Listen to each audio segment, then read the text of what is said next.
TikTok live जाउँ भनेको कसरी जाने 18 वर्ष पनि पुगेको छैन। गेस्टमा रिक्वेस्ट पठाउन त खोज्छु तर 18 वर्ष पुगेको छैन भनेर भन्छ। हुटुटुमा पनि जान मन छ, नेत्र भुसालकोमा पनि जान मन छ तर 18 वर्ष पुगेको छैन भन्छ। के गर्ने त? टिकटकको डेट अफ बर्थ कसरी चेन्ज गर्ने? म जस्तै तनावमा हुनुहुन्छ भने यो भिडियो तपाईहरुको लागि है त। स्किप नगरिकन फुल वाच गरिदिनु होला है त। टिकटकमा हजुरहरुले डेट अफ बर्थ चेन्ज गर्न एकदम सजिलो ट्रिक आज मैले नेक्स्ट पार्ट ल्याएर आइसकेको छु। टेन्सन नगरिकन टक्क तलबाट कमेन्ट्स छोड्ने साथीहरु, एकदम कमेन्ट छोड्ने र यो भिडियोलाई शेयर गर्ने है त सक्दोसम्म। र टिकटकबाट हेर्दै हुन्छ भने फलो गरौँ र युट्युबबाट हेर्दै हुन्छ भने सब्स्क्राइब गरौँ है त साथीहरु।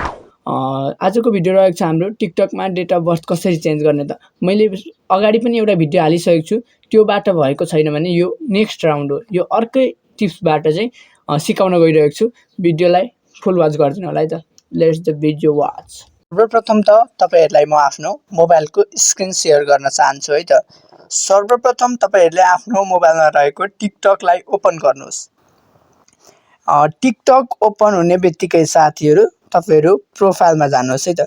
प्रोफाइलमा गइसकेपछि साथीहरु यस्तो इन्टरफेस खुल्छ र यस्तो इन्टरफेस खोलिसकेपछि यहाँ मेरो देख्न सक्नुहुन्छ 3000 फलोअर्स 10k छ तर भए पनि मेरो यहाँनेरि देख्न सक्नुहुन्छ लाइभ अप्सन आएको छैन।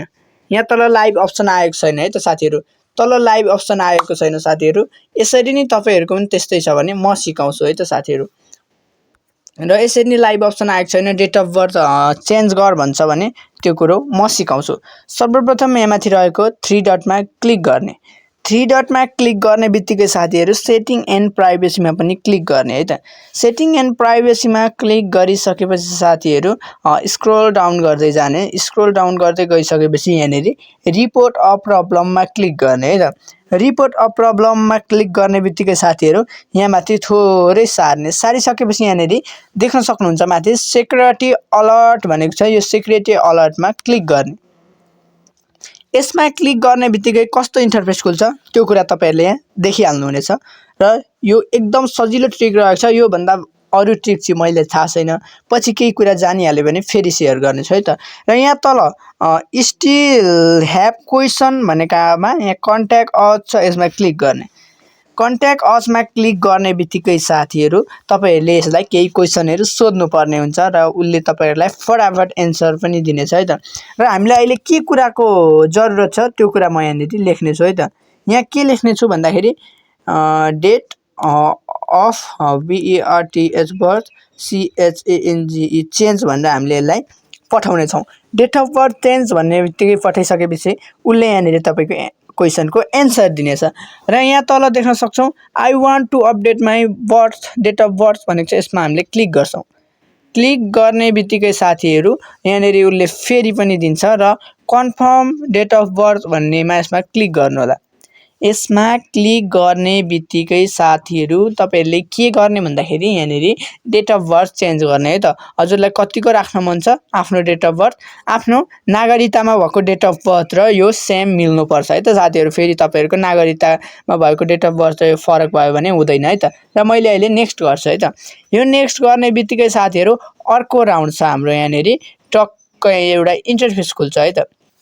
यस्तो इन्टरफेस खुलिसकेपछि क्रेडिट कार्ड अथोराइजेसन भनेको छ र सेल्फ आईडी भनेको छ। हामीले यो सेल्फ विथ आईडी मा क्लिक गर्छौं है त। यसमा क्लिक गर्ने बित्तिकै साथीहरु के गर्ने त त्यो कुरा पनि म सिकाउँछु है त साथीहरु। Select ID country region. तपाईको आईडी कहाँबाट खोलेको, जापानबाट खोलेको छ कि नेपालबाट खोलेको छ त्यो हजुरहरुले यहाँनेरि क्लिक गर्नुपर्छ है त। र मैले नेपाल राख्छु अहिले। नेपाल राखिसकेपछि नेपाललाई क्लिक गरौँ र तलतिर सेलेक्ट डकुमेन्ट टाइप भनेको छ। यसमा क्लिक गर्नुहोस्। यसमा क्लिक गर्ने बित्तिकै ID card, driving licence, passport. हजुरहरुको सँग को छ? पासपोर्ट छैन, ड्राइभिङ लाइसेन्स छ भने पनि हुन्छ र मैले अहिलेको लागि आईडी कार्ड। आईडी कार्ड लिइसकेपछि यहाँ तपाईहरुले फ्रन्ट आईडी कार्डमा क्लिक गरेर आईडी कार्ड हाल्ने है त साथीहरु। आईडी कार्ड यहाँ टक्क तपाईहरुले आईडी कार्ड हाल्नु पर्ने हुन्छ। फ्रन्ट आईडी कार्ड भनेको छ, टेक फोटो भनेको छ। यसमा तपाईहरुले क्लिक गरेर आईडी कार्ड हाल्ने है त साथीहरु। आइडी कार्ड यसमा ब्याक र अगाडिकै दुइटै ब्याक अफ आइडी र फ्रन्ट अफ आइडी दुइटै हाल्ने र हजुरहरूले यति गरेर नेक्स्ट गर्नुहोला। नेक्स्ट गरिसकेपछि साथीहरू तपाईँहरूको 24 घन्टामा आफै डेट अफ बर्थ चेन्ज हुनेछ। नपत्याए टक्क ट्राई गरेर हेर्ने साथीहरू। यति गर्दा पनि भएन भने मैले फेसबुकको लिङ्क पनि छोडेको छु युट्युबमा, टक्क त्यहाँ गएर मेरो फेसबुक आइडीमा मलाई मेसेज गर्नु होला अनि म तपाईँहरूलाई सरर भिडियो कलमा सिकाइदिनेछु है त साथीहरू। ल त साथीहरू कस्तो लाग्यो भिडियो? राम्रो लाग्यो भने डन गर्नु होला है त। भिडियो कस्तो लाग्यो त हजुरहरूलाई? राम्रो लाग्यो भने एक लाइक र एक सेयर र सब्सक्राइब गर्न नबिर्सिनु होला है त। र यस्तै भिडियोहरू पनि म तपाईँहरूलाई सिकाउँदै जानेछु, त्यसैले तल रहेको नोटिफिकेसनको बेललाई पनि टक्क अन गर्दै जानु होला। र तपाईँहरूलाई यो आइटमबाट पनि तपाईँहरूको डेट अफ बर्थ चेन्ज भइरहेको छैन भने मलाई टक्क फेसबुकमा मेसेज गर्न पनि सक्नुहुनेछ है त। Thank for watching.